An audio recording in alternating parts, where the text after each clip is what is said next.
Еліміздегі мектептер оқушылардың өтініштерін электронды форматта қабылдай бастады. Министрлік шешіміне сәйкес мектепте тек бастауыш сыныптар ғана ашылып, кезекші топтар жұмыс істейді. Оған қазірдің өзінде 500 миллионнан аса баланың баратыны белгілі болып отыр. Бұл көп емес пе? Коронавирус өршіп тұрған шақта қауіпсіздік жағы қалай болмақ? Ата-ана мен мұғалімнің пікірін тыңдап қайтқан Раушан Сайлауқызы айтсын. Сабақтың басталуына небәрі 3 апта уақыт қалды. Сол себепті қазір мектептерде дайындық қызу. Ең әуелі мектепке келген оқушының осы мектептің ауласында дене қызуы өлшенеді. Одан соң оқушыларға маска тағу міндетті. Тағы бір ескеретін жайт, оқушылар мына белгілер бойынша арақашықтықты сақтауы тиіс. Арақашықтық белгілері мектептің ішінде де көрсетілген, ал оқушылардың топтасып жүрмеуін кезекші мұғалімдер қадағалауына алады.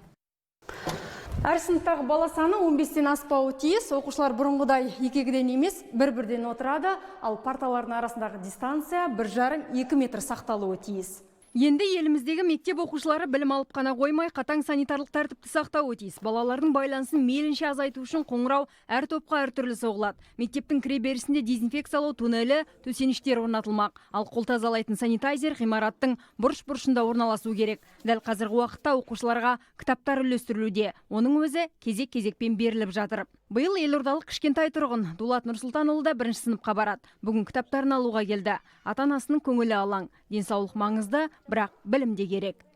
Өтініш жаздық, қолхат осы кезекші сыныпта оқытуға. Бірақ біз баланың да денсаулығына алаңдаймыз. Білім алуына да, қалыптасуы да қажет болғандықтан біз осындай қадамға барып жатырмыз.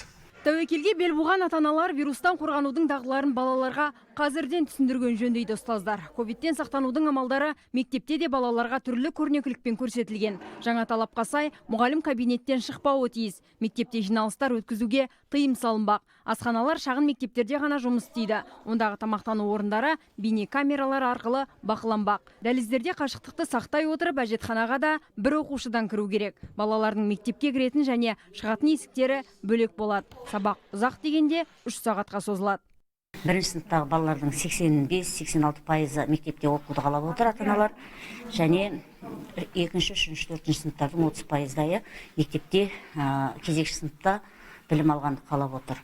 Оқу жоспарындағы барлық пәндер оқытылмайды, негізгі пәндер оқытылады.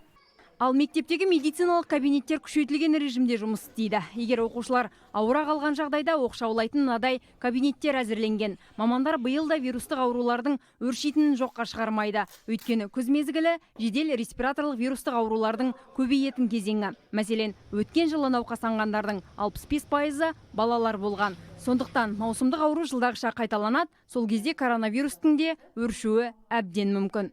Әрине, ата-ана, мұғалім және дәрігер мектептің осы шаралардың бәрін күшейтілген санитарлық талаптарды орындаған кезде ойлаймын, біздің балаларымыздың арасында ол вирусты жұқтыру қаупі төмен болады.